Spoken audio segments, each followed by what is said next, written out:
नमस्कार, मैं श्रेया और आप सबका स्वागत है आज के हमारे इस टॉक शो पे जिसका नाम है talk of the town coffee with experts, presented by federal institute of hotel management Noida.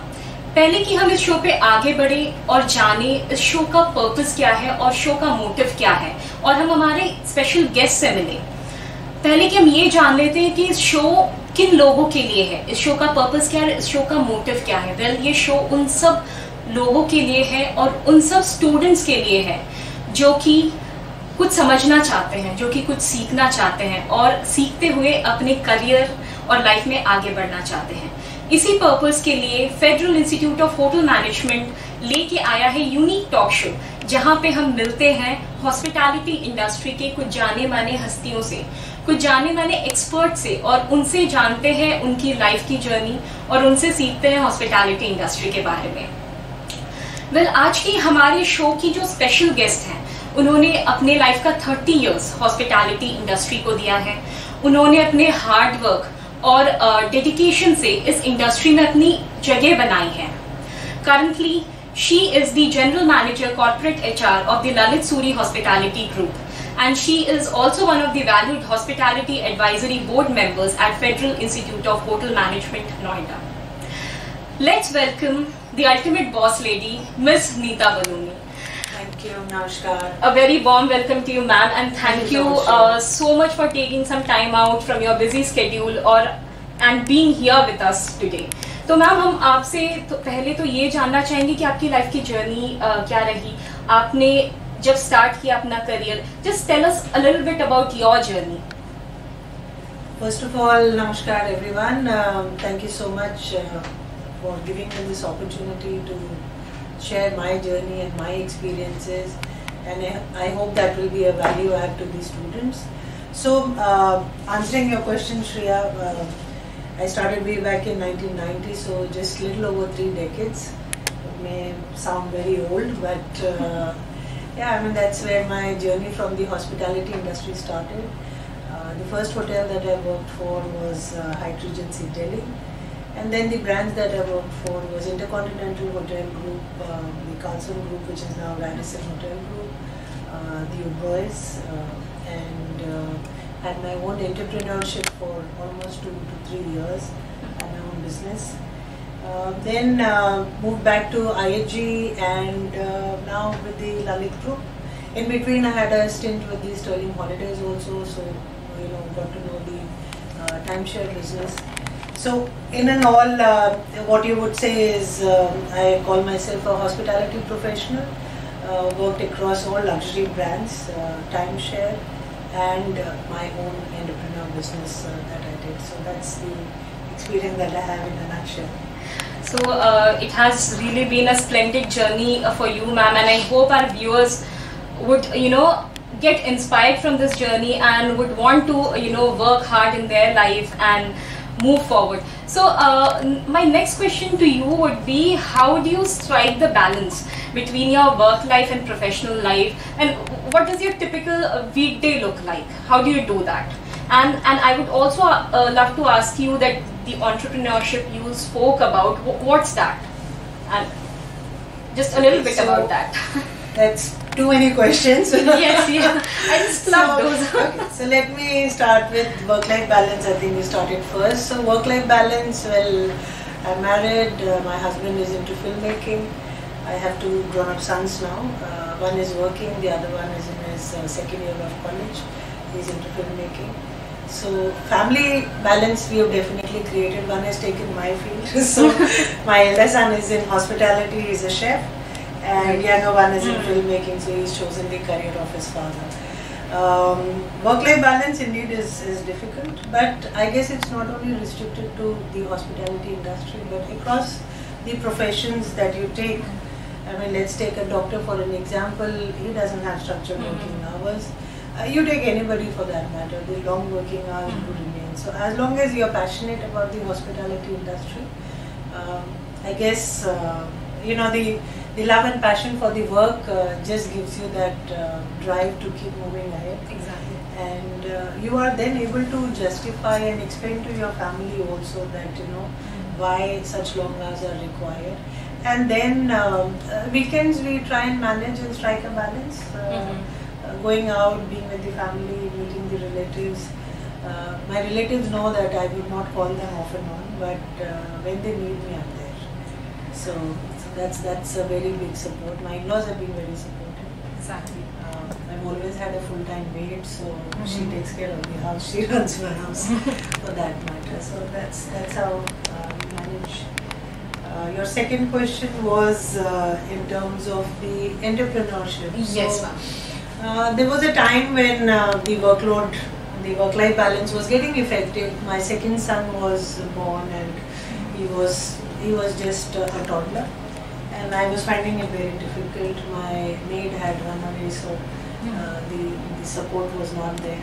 So I thought I'll take a sabbatical, and that's when I thought that let me get into my own HR consultancy. I get the freedom of timings.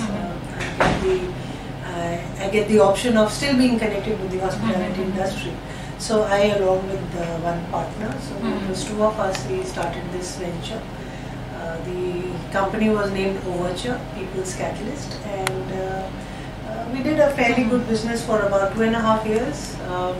Our clients were hospitality again, because that was our forte, retail and airlines. So these were the clients that we were referring to, and we were able to manage. I mean, though as an entrepreneur, you have to focus in every area, so not just human resources, but getting your sales, business, finance, everything we had to do. But was able to manage. It was fairly enriching. With being only recruitment and resourcing, that's when I thought probably I need to go back to the industry, and so I'm back. Great. I think the industry must be very lucky to have you back. Thank you so much. Thank you.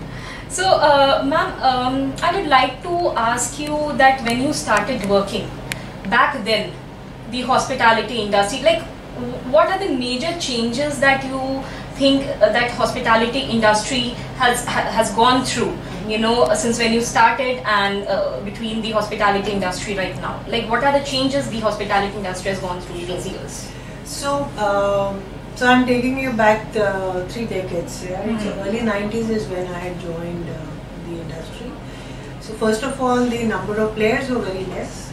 International players were very limited. So I was lucky to work with Hyatt at that point of time, and they were primarily the domestic players, which is the Taj, the Oberois, and the ITC, and the Lalit where we are. So the Lalit is also over 3 decades, and that's where the focus was. And in terms of processes, in terms of technology, there has been a huge change. I mean, in our times, there were machines which probably you would have not even heard of. There were fax machines and telegram machines, and franking machine is one thing where you stamp the envelopes. So those kind of machines were there, to today's age where we are completely contactless.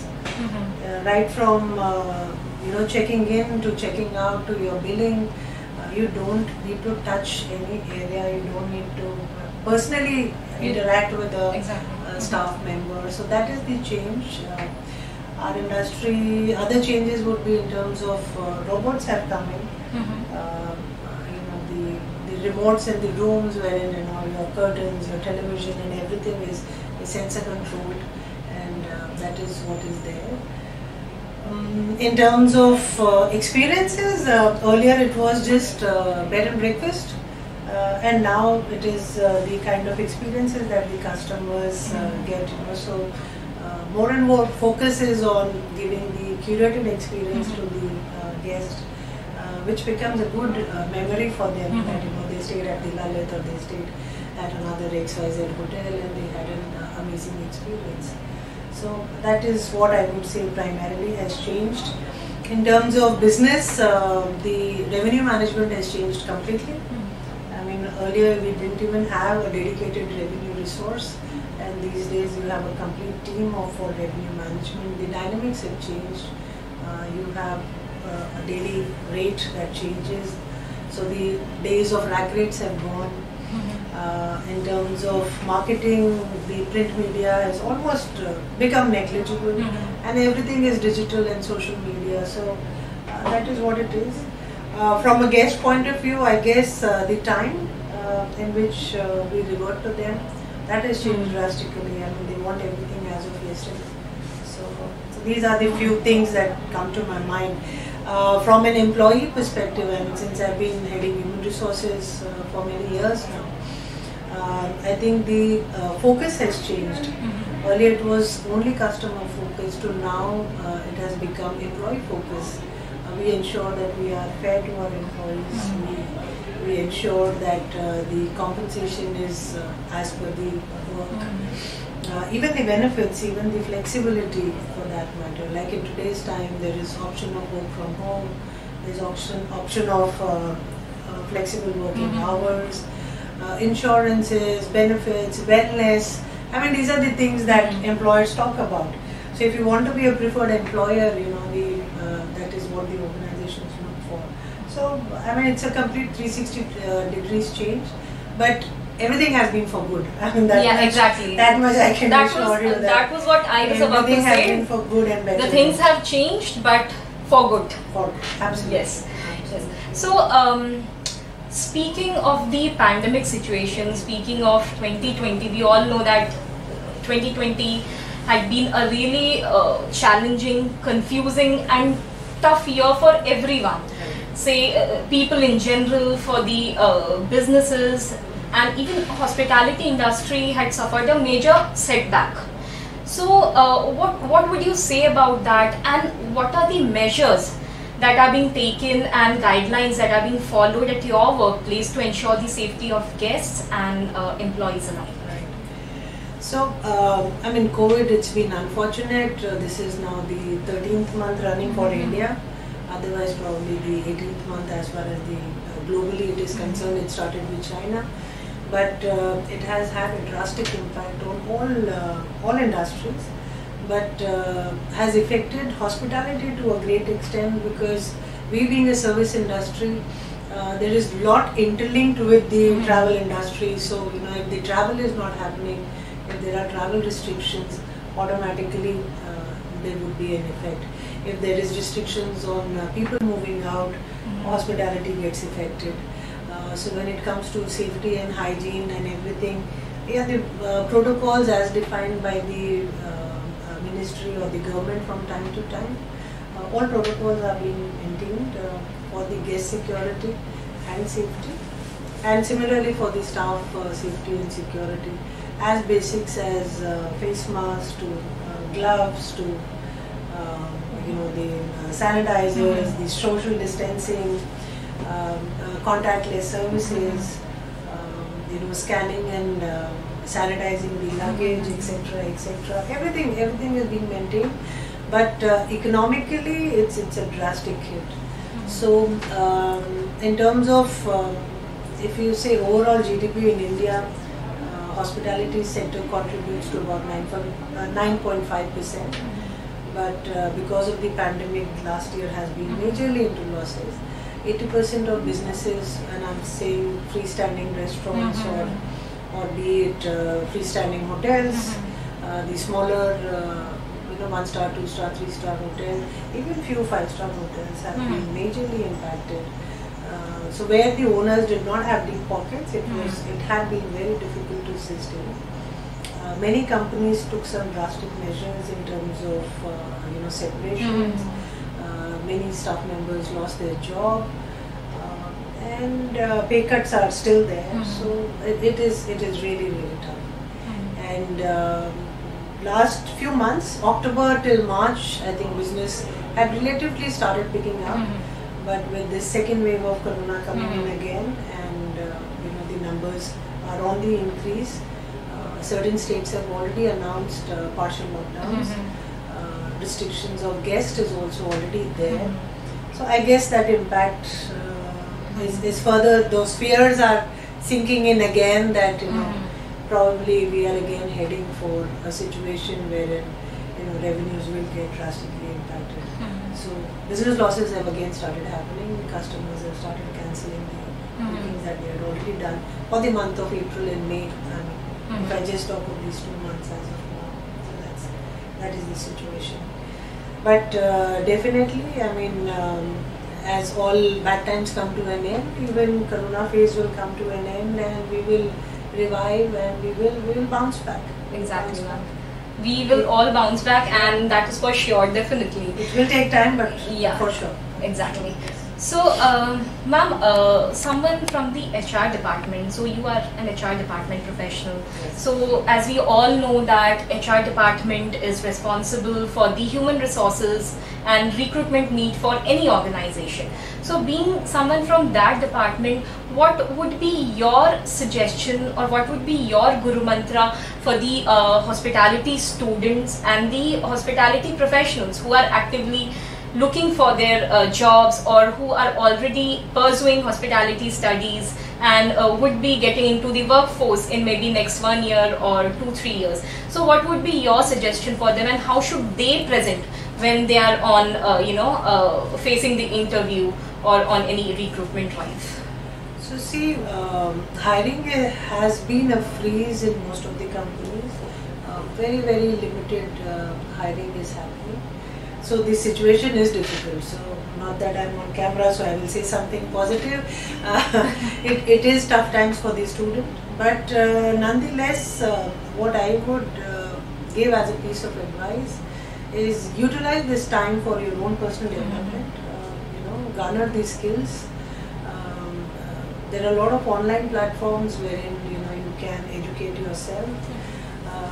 Wherever you are getting an opportunity, preferably pick up a good brand, because learning will be there. So don't worry about the salary or the pay cut at this point of time, but look at the experience that you are getting. As far as the safety is concerned, every organization is maintaining the protocol and taking care of the employees. The thermal checks are there. If any employee is not feeling well, the due breaks are given. So don't fear the COVID. Maintain all the necessary protocols, but keep enhancing your skills. Utilize this opportunity to be with your family, because once you are in the hospitality industry, you don't get to see your family as much, especially people who are in operations. So I mean, this is the time. Utilize that. And in fact, last whole year, many people have. I mean, they bonded with their family at this point of time. Many have ventured into other businesses. Some have become small-time entrepreneurs, and they have started their homestays. In the rural areas, they've gone back to their hometowns. Some have gone back to farming. So look at the options. I mean, depending on your status and what you are looking at. If it is survival, then pick up anything that comes your way. But if you have an option, garner these skills. Learn more and more at this point of time. That will help. That will help, and that will be a very positive stroke when you are sitting for an interview and you say that I utilize this time in educating myself, spending time with the family, doing this, that, whatever. I mean, whatever the positives that you could pull out from this situation, that would definitely work in your favor. So every one of us should utilize this time to develop a new skill set. So absolutely, even that is what I also believe in. So ma'am, last but not the least, so my question to you would be, board examinations are coming up, and there are many students who are under immense amount of stress and pressure due to the examination. Just say something motivating and inspiring for them. So board exams are not everything, or that is not the end of life, I would say. If I give my own example, I was an average student through and through in my school. I think I scored 55% in my 12th. So that's not motivating at all. But I've done well in my professional front. I graduated from Delhi University. I did XLRI after that. And so where the interest was, so in XLRI the interest was, and automatically I started securing and getting good marks, as well as the learning, of course, was there. So yeah, prepare, be organized, plan your day, ensure that your target is clearing your exams, and So ensure that you are completing your syllabus, and ensure that you are revising again and again, but do not take that stress. Do take those breaks. I mean, currently you can't really go out and play, but in whichever way you can, take that break and refresh your energies. Could be just yoga and meditation at home. I think that would also help. So all the very best for your board exams. Do well. I'm not sure whether that's happening or not. There are petitions and requests that students are putting in that board exams should not happen, but I guess this is a continuous life cycle and things just should move on. So all the very best for your 12th boards. And so thank you so much for your valuable inputs. I hope our viewers, get to learn and apply, the valuable things from your journey into theirs. So, and thank you so much for being here with us, ma'am. Thank you so much. Thank you, Shreya. Thank you so much. Thank you for giving me the opportunity.